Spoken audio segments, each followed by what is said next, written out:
Yeah, kind of butchered that a little bit, but whatever. I am pinch hitting for Kevin Bohannon tonight on Best of the West, along with Jake Thomas. We have a big show for you tonight. We're going to talk about the what went down in week 2. We're going to look forward to week 3, and we're going to talk a little bit about what's changed in our perceptions of teams moving forward. How you doing, Jake? Doing good, man. Hope everything's well with Kevin. And he's gonna be in our thoughts going forward. But glad to have you step in tonight in his absence. Yes, yes. I'll try to do the best I can, but I don't know if I can fill those shoes. We're going to miss Kevin this week, but maybe he'll be back next week and everything will be good. Mm-hmm. Let's see. Let's start off with Pittsburgh and Tennessee. I mean, it's a game that I called. I picked last week Pittsburgh to cover because they're kind of the UCLA of the East Coast, a bunch of super seniors and upperclassmen. And Tennessee's a young team that's depth challenged, and even some of their good players are new players. They did fight, and they might have found a quarterback in Hendon Hooker that Joe Milton might get Wally pipped. But Pittsburgh kind of took care of business, and I don't see a path to Tennessee getting bowl eligible after this game. Yeah, and that's the reason why I was so high on Tennessee is because I thought, everybody across the nation pretty much thought they had to win this game to get bowl eligible, and I was like, well, their backs are against the wall. They've got to fight and fight hard in this game to win. They did put up a good fight, but it seemed like every time that they would score, they couldn't do anything on defense to stop Pitt from scoring. So, they've got to shore up that defense, and it's going to take a little while probably for them to get it back to the olden days, as I call it. But, man, it's just and like you said, there are some positives because, Hooker looked like he's going to be a stud. But, man, it's got to be heartbreaking for some of the Tennessee fans out there this week. Yeah, it means they have to beat Vandy in South Carolina, and then they have to go get somebody like Missouri or Kentucky, or I forget who the second team from the West they play is. Ole Miss or Alabama. Alabama, Yeah, that ain't happening. Yeah. So yeah, Tennessee's not quite there. They were trying to get to 6, and this is a little bit of a roadblock. Auburn 62-0 over Alabama State, 1AA school, FCS. We're not really going to talk about that. South Carolina 20-17 winners over East Carolina. I took East Carolina and 2.5 points, and then South Carolina wins by 3 and just rips out my pick hard. The GA is 2-0 on the year. I like what they're doing. They probably don't have the horses to compete like we'll see this weekend against Georgia. But, they should be proud of their 2-0 and, just work forward. Yeah, I don't see them having any kind of prayer this week. I mean, it seems like the luck is going to run out this week. Georgia's a stout team. The GA's done his part. He's done really well, and I think they was down 14-0 and made a comeback. So they clawed their way back into it and made the last second field goal to win. So props to them. I'm as a shot to get to 7 wins potentially, just because the East is kind of down a little bit. Besides, of course, Kentucky looks like a one that could challenge on Vandy. So there's a small glimmer of hope, but at the least they could get 6 potentially. Yeah. Yeah, there's a chance they could get there. 20 victors over the South Florida Bulls. Anthony Richardson looked like he tweaked his hamstring on a long run. That's good for the Crimson this week. If you try to run the ball against Alabama and don't have a passing quarterback, that's a recipe for an L. Yeah, and it's tough to run against Alabama, period. But it seemed you saw it week 1. Miami tried to establish the run early, and it did not go nowhere. I mean, they went for it on 3rd and 7, ran it on 3rd and 7. I just never, I questioned that move for them. But, Florida, since Richardson might have hurt himself, it might be a different feel. But, they're going to start Emory Jones to begin with anyway. Mm-hmm. So Emory just not impressing me right now. So they're going to struggle. I mean, they gave up 20 points to South Florida South Florida. So that is not impressive. The defense is not impressive at all. So I think Alabama covers this week and wins big time. Okay. Texas A&M 10-7 victors over the Colorado Buffaloes in an ugly game. Zach Calzada fumbled on about the 1-inch line. Made up for it with a nice touchdown pass at the end. They got the W, but on the last show we talked about this with the Biscuits and SEC guys. I think Texas A&M might be in a little bit of trouble because Haynes King is not due to be back until after Alabama. Mm-hmm. Yeah, and when he went out, that offense just stalled. And, I mean, their defense is stout. And I don't really know how good Colorado's offense was, but the defense showed up and showed out Saturday. But that offense, Nick come in, and it just seemed like he could not gel with his receivers. The timing was off. He was throwing errant passes. It was just awful. They couldn't establish a run. So if Haynes King is scheduled not to be back till after the Alabama game, that's going to hurt them real bad in that game, I believe. Yeah. Georgia and UAB. Georgia a 56-7 winner. Georgia handled UAB the way that we thought Alabama would handle Mercer. Yeah. Unbelievably impressive game because UAB has a fairly stout pass defense in particular, and they threw with a backup quarterback all over them en route to a 56-7 win. Yeah, that was impressive. Is there a quarterback controversy at Georgia now, you think, or you think it's still JT Daniels? No, it's going to be JT Daniels because they tried the Stetson Bennett thing last year. Yeah, it didn't work out too well. Yeah, it didn't work out too well. So UAB, I'm high on Bill Clark, but he just don't have the talent to match up to Georgia. So he's done a lot with that UAB program, but he just don't have the talent and the guys to compete at the next level with guys like that. Yeah. Alabama 48-14 victor over FCS Mercer. Arkansas with a 40-21 win over Texas. It was a game that Arkansas just kind of took it to them. They didn't really need to throw the ball. It was impressive. It's hard to imagine that just 3 years ago, Arkansas was the laughingstock of maybe not just the SEC, but college football. And now they're ranked. They came in this week. They're number 20 in the country, and they deserve it. So Good job for Sam Pittman. Absolutely. I've been high on Sam Pittman since they hired him, and I thought it would take a couple years for him to establish his guys down there. But boy, he's already changed the program and changed the culture down there quick. And they bought in Saturday night, and they took the ball and they ran all over Texas. It seemed like Steve Sarkisian had no answer for them, and his defense just looked silly at times. So, congrats to Arkansas. It's a big win for them because, like you said, they were the laughingstock for a while because everybody went back and watched that North Texas game when they just butchered that punt, to them. So it was embarrassing for a while at Arkansas. Yeah, it was bad. Good for them. Mm-hmm. And after the game, Arkansas, their hatred of Texas really showed through. The social media was fantastic right after the game, and I saw horns down for about 3 days.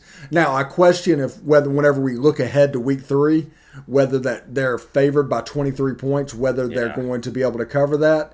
But for that Texas game, that was a lot of fun. Absolutely. We was into it here at my house. Me and my wife were, and it was a joy to watch. It was kind of challenging because I was trying to juggle between that game and the Kentucky-Missouri game. So both games were electric, though. It was good to see. Yeah. North Carolina State lost to Mississippi State 24-10. The defense for Mississippi State was dominant. They got a special teams touchdown. The offense, there's still going to be problems right now. They're not there. It's not quite ready. They're winning games on defense and special teams, and that's how they were able to pull this game off. Yeah, that was kind of shocking because a lot of us picked NC State just for the fact that their offense, they're not great by means, but they're really good on the offensive side of the ball. But they could not get anything going. So kudos to Mississippi State. They probably needed that one, to have a chance to get bowl eligible because it's going to be tough the rest of the way for them. Yeah, really, it really is. Kentucky and Missouri, kind of an electric game. It goes down to Yeah. a fourth down conversion by Connor Bazelak that he wasn't able to convert. 35-28 victor. Was it Craig Rodriguez? Rodriguez had a big game for the Kentucky Wildcats. And Kentucky's stat line looked like last year's Kentucky stat line. It wasn't the new passing Kentucky stat line. It looked very much like last year. Yeah, but Will Levis looks like he's a different specimen than Wilson was, back last year. So that if they do have a passing attack, if they can, sustain and keep their passing attack with Will Levis, I think they have a chance to upset Georgia. It's a long shot, but they've got a chance. They got a good team around Mark Stoops right now. Yeah, and we'll talk about this as it goes on, but people don't realize how close we are to chaos. Absolute chaos in college football. Georgia or Alabama loses the game and wins the SEC championship, and we have a scenario that will make 2007 look mild in comparison. That's all that has to happen. Just the winner of the SEC championship game be a one-loss team. That's all that needs to happen. But it was pretty cool. Austin Peay, a 54-17 loser to Ole Miss. LSU beat McNeese 34-7. So that any other notes from week 2 that you want to point out? Any observations? A lot of people in the media is like, well, Alabama won 48-14. That's just a typical day for them. No, it wasn't. Their offense struggled. The first couple of series for sure. We had a sack. We had penalties galore. We just did not look like an Alabama top offense. So we've got to get that shored up. I'm not really concerned about Florida, but yeah, they can come up and if we play like we did the first half, it's going to be a struggle. Now defensively, we're fine. And I've been saying that all year. We're going to be fine on defense because I think they only had like 39 total yards in the first half, and that was it. They come out in the second half, put up a couple scores, but that was a lot against the second and third string guys. But still, offensively, we've got to get rolling. All right, looking at the Western Division for Week 3, we start off with Texas A&M at home against New Mexico. It's a game that could be ugly for quite a little bit if they're not careful. Now, it could be a situation to where you game plan, find out what Zach Calzada does well, do those things, and you just kind of bounce back because New Mexico's not very good. Right. But if you're not careful, it could be another game like that Colorado one that you're having to win in the fourth quarter. But I'm not really sure which flavor we're going to get. I like A&M to win the game in this one. I don't like them to cover. I'm with you. I don't think they cover. I believe they win. But, like I said, when Haynes King went out last week, that offense went abysmal, and it was awful. They can't run right now. Calzada look lost. Him and the receivers not on timing everything. So it was bad. So like you said, maybe they can get that fixed this week, but I think that they still win, but it's going to be an ugly game, I believe. Yeah, Alabama's at Florida. The CBS game, the game of the week. It's one of those games that's going to be interesting. I told the Biscuits and SEC guys, we were talking about that. Alabama's 3 explosive plays from having 375 against Miami. Miami goes to Appalachian State, barely wins. They're not that good. They put up a little over 400 yards against Mercer.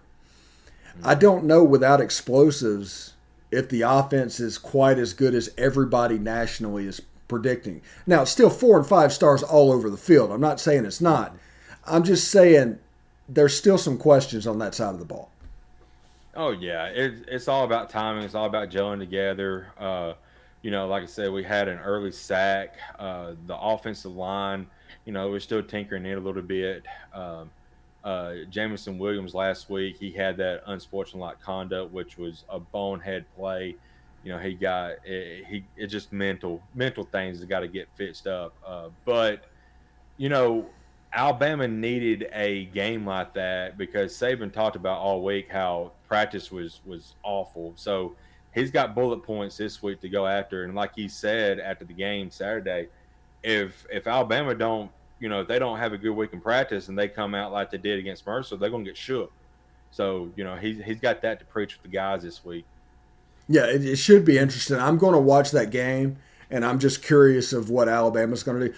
Todd Grantham in a Florida defense, you attack them vertically. You go after the explosives. If they dink and dunk them, that's playing into the Todd Grantham system. So that's something to keep an eye on. Bryce Young needs to take shots in this game, and Todd Grantham does not need them shots to work. Yeah. So it's gonna be a back and forth game for a little while, but I think Alabama comes out on top. Yeah, too many 4 and 5 stars. Yeah. Let's go up to Donald W. Reynolds Razorback Stadium up there. Arkansas is favored by 23.5 over Georgia Southern after a massive emotional victory. They beat their big rival because whether people will admit it or not, the biggest rival for Arkansas is Texas. It's always been Texas. I've seen horns down 3-4 days after the game on Twitter. Social media blew up with horns down and everything about that win. So I'm that 23.5 number that Arkansas is favored by, I'm a little bit scared of just because I assume an emotional letdown is about to happen. Yeah, to me this feels like it could only be like a 14-point game. For some reason, I just had that feel. Just like you said, the emotion. They, they may be drained still from the hype, and their adrenaline just zaps to nothing in the first half, and they're looking at maybe a 10-3 halftime score probably. It just has that feel. So that line, man, that's a little high, I think. Yeah, somebody is going to get up on Arkansas. They have trouble throwing the football. This is an excellent front running team. If they get the lead on you, they can protect it. But I want to see what happens if they have to play catch up. And I understand that you were behind Rice in the second half. I'm not talking about Rice. No. I'm talking about Auburn. I'm talking about LSU. I'm talking about that because that'll determine whether or not they're an 8-win team or if they're a 6-win team. Because I think they're a 6-win team right now. I do too. That was a big win for them to make that step to be, a 6-win team. They needed that just like Tennessee needed their win, but they didn't get it. But Arkansas delivered, and they took their step in the right direction to be a 6-win team this year. Yeah, and they got that crazy schedule this year. Oh man, is absolutely nuts. We go up to the Liberty Bowl. Mississippi State going to face the Memphis Tigers. Mississippi State favored by 3 points. It's a 4 o'clock Eastern kickoff, 3 o'clock on ESPN2. Oh, saw Mississippi on ESPN2. They got the state game, and then follow right behind that is the Ole Miss game. Nice. They are winning games right now on defense, and they're winning games on special teams. And they got waiting on the offense to catch up. And I think the offense will eventually catch up. It probably won't this year, but it's starting to flash a little bit. You're starting to see that Will Rogers is starting to get it. Yeah, Memphis. That game to me is kind of like a trap game for Mississippi State because they had a big win against NC State. Memphis, they're traditionally they're an attack type offensive team. So, if the defense doesn't show up, it could be a blowout for Memphis because they score in bunches. So, right now, I have Memphis winning the game outright. Ooh, I just haven't. I'm just not impressed with Mississippi State's offense yet. Now their defense is really good, and like you said, special teams looks really good so far. But eventually, people's going to quit kicking to you or do these low liners that bounce for 40 to 50 yards and you can't get it returns. So you eventually your offense is going to have to take over. Yeah, absolutely. Should be a good ball game though. Yeah.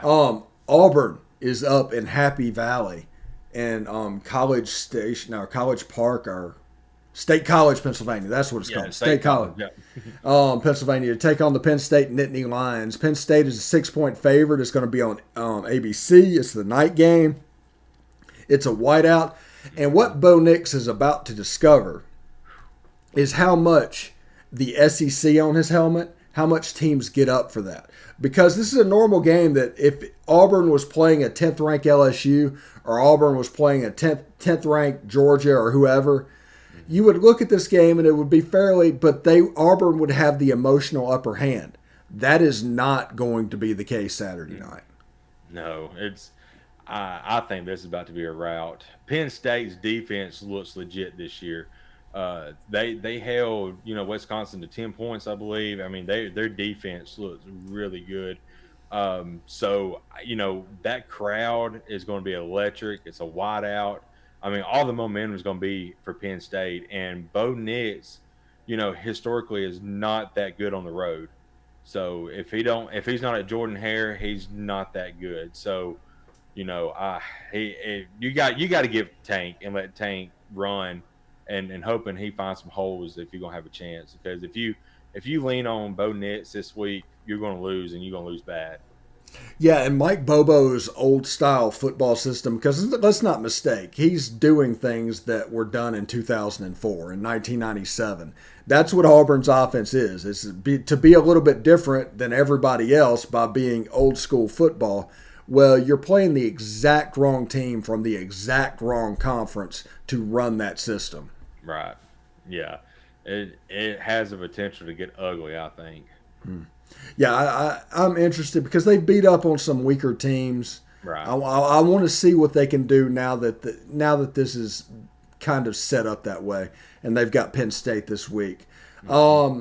Central Michigan is down in Tiger Stadium. Central Michigan is a 19.5-point dog.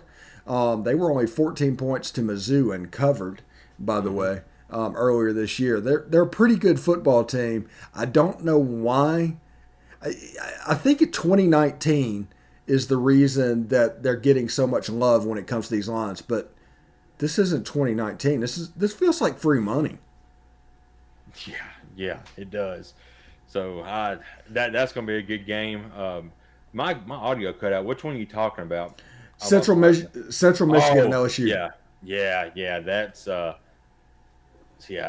Central Michigan looks like they could come in and upset LSU.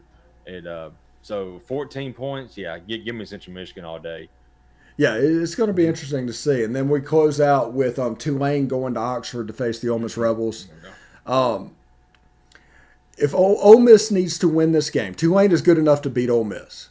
They're a good G5 team, but Ole Miss can win this game. That sets up a game of games in Tuscaloosa in 2 weeks. Now, Alabama has a game between now and then.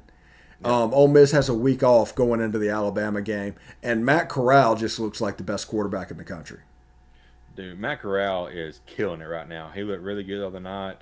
Are you worried about a trap game here just because Alabama's coming? Absolutely.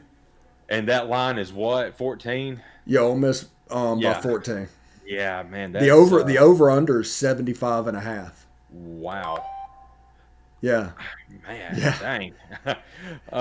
I still go ahead. 40 to 35 would go under. Yeah. That's insane. It could be a shootout. I mean, Tulane gave Oklahoma all it wanted. And come within a half a yard, completing a fourth down play, which they would have, probably was they in field goal range, I think? No, but if they'd have gotten that first down, they were going to score because Oklahoma could not stop them at that point. Yeah, right. So, it's a who knows situation there, but 40 to 35, and that's under. That's insane. And 14, that it does have the feel of a trap game, but I think this Ole Miss team's different than, and you always gonna have one game where you start out slow or you don't look good. Alabama just had it against Mercer. I hope we're done with them. This might be y'all's, but Lane Kiffin's got these boys ready to play, and I know he's going to get them ready to play in 2 weeks, against Alabama. So The funny thing against Austin Peay, the Ole Miss team ran for over 300 yards, and Lane Kiffin's just fuming, talking about how badly the offensive line played, and yeah, I was like, oh yeah, he learned that from Saban. This is all mind games and playing that in the media, but he's just acting mad all over because Ole Miss ended up with like 650 yards of total offense, and the starters came out like the second or third drive of the third quarter. It was pretty crazy. I mean, Ole Miss has a pretty legit team. They might be the second best team in the West from Probably what I so. saw early, especially with Calzada being out, because I expect somebody to get King being out. Yeah, King being out and Yeah. Calzada being in. I expect somebody to get them before Alabama, and then Alabama's going to get them, and that's going to throw their season into a tailspin. So who do they play before Alabama? I I don't remember. Let's see. I'll bring it up real quick. Okay.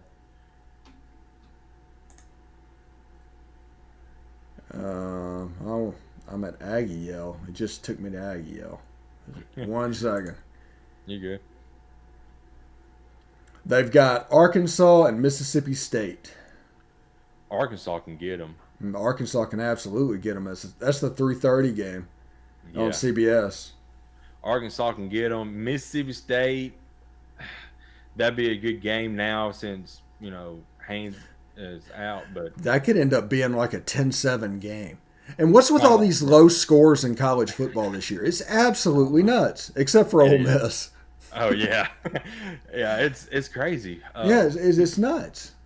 Everybody talked about this new style of offense, but now you still having these, 10-7 games, 14-10, 17-10s. You still got a lot of low scoring games out there. So,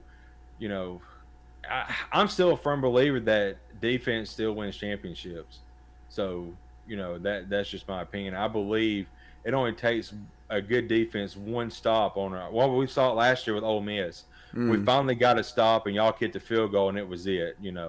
So one bad snap, and that game was over. Yeah. I mean, but that was going to be that was going to be a 70-69 shootout the way it was going, and then y'all had that snap. But man, it is incredible.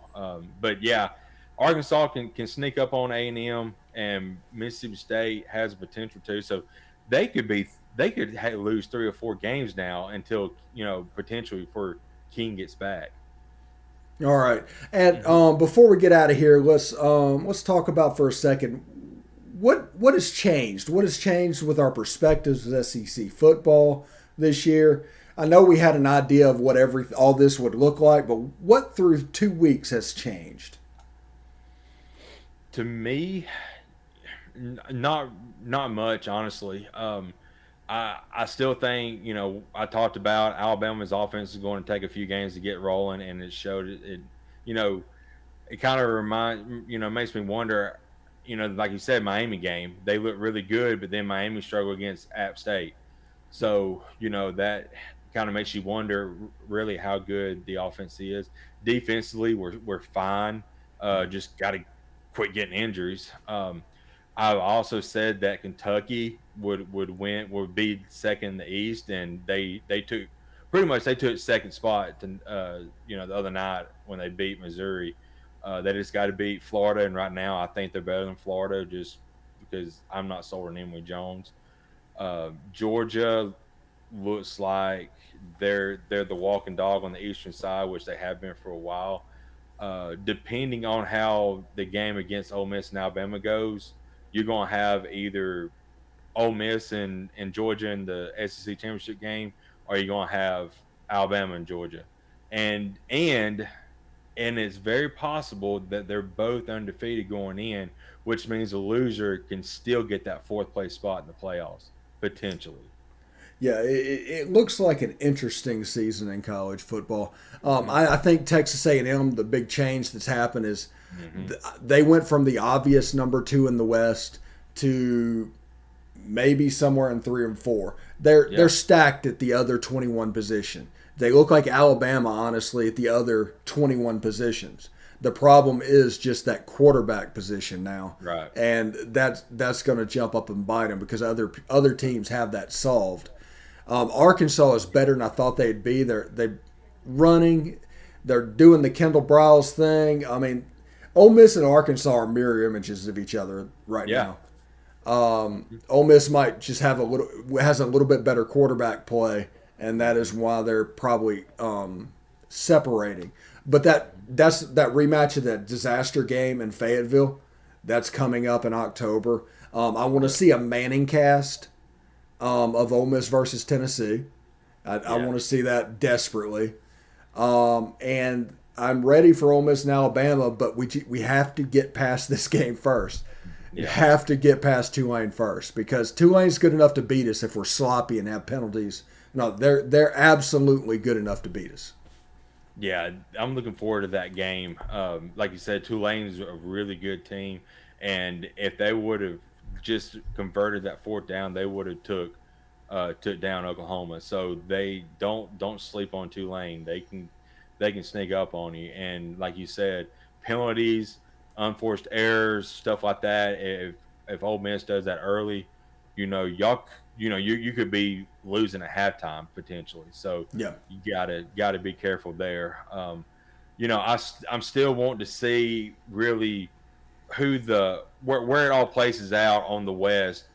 Pretty much the East, you're going to have either the combination of Georgia, Kentucky, Florida, or Kentucky. You can change them to out Missouri. Or Missouri may get that third spot if they can beat Florida. But on the West, you have Alabama's pretty much a clear number one. Now you have maybe Ole Miss as number two now, like you said. 3 is wide open. I mean, Auburn could step up to be that team, that third place team now, if they can find an offense. Everybody's like, you put up 62 points. It's Alabama State. Calm down. And you also look good against who was the team they played the first week that wasn't nobody either. So Akron. Yeah, pump the brakes a little bit. Let's see what you do Saturday night. Now, if you go in to College Park, like you said, and beat Penn State and blow them out, then I'm going to be impressed, and I'm going to say, hey, you may be the third best team in the West. But other than that, Arkansas could be number 4 now. I'm just not sold on LSU yet. I think Max Johnson's a really good quarterback, but they got other problems. LSU sneakily could be number 7 in the West. Absolutely. That's something that could actually happen. There's 5 SEC teams ranked in this week's AP Top 25, and not one of them is LSU. I know. That's crazy. So it makes you wonder, and I hate to say this, I'm going to get a lot of people mad at me, but it makes you wonder how much Joe Brady meant to that team that one year. Yeah. Dave Aranda. How much did Dave Aranda mean to that team? Absolutely. Dave Aranda was an amazing defensive coordinator. And, once they lost them guys, it hadn't been the same since. Yeah, absolutely. So absolutely. I think we are going to call it right there. Anything you want to add? No, I'm good, man, and enjoyed. Thank you for stepping up for Kevin and his little situation. I hope everything gets resolved there. So appreciate you talking to you tonight, Stephen, and thank you for all that you do. Here. No problem. I appreciate it, bud. You and Kevin and everybody else help make this channel go. So I definitely appreciate it. But for Jake, I am Stephen Willis, and this has been Best of the West right here on Positively Ole Miss. Thank you very much, and we'll see you next time.